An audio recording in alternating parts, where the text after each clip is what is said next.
5-6 News, viral di media sosial. Sebuah video yang memperlihatkan mobil ambulans mengangkut jenazah menyeberangi sungai. Rabu, tanggal 25 Mei tahun 2022. Dalam video berdurasi 1 menit 17 detik itu terlihat perlahan-lahan mobil tersebut masuk ke dalam air dan bertarung dengan derasnya aliran sungai. Sedangkan beberapa anggota keluarganya melihat insiden itu menangis histeris. Setelah ditelusuri, peristiwa itu terjadi di Sungai Nangapanda, Desa Sanggarhoro, Kecamatan Nangapanda, Kabupaten Ende pada Rabu, tanggal 18 Mei tahun 2022. Camat Nangapanda, Kabupaten Ende, Ridwan mengatakan, mobil tersebut nekat menerobos sungai saat akan mengantar jenazah seorang pekerja migran bernama Herman Deu, warga desa Karirea.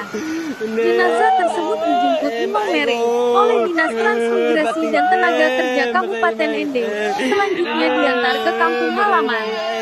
Ridwan menyebut, Sungai Nangapanda ini merupakan satu-satunya akses warga desa. Hanya saja sampai saat ini belum memiliki jembatan permanen, sehingga cukup sulit dilalui kendaraan roda 4.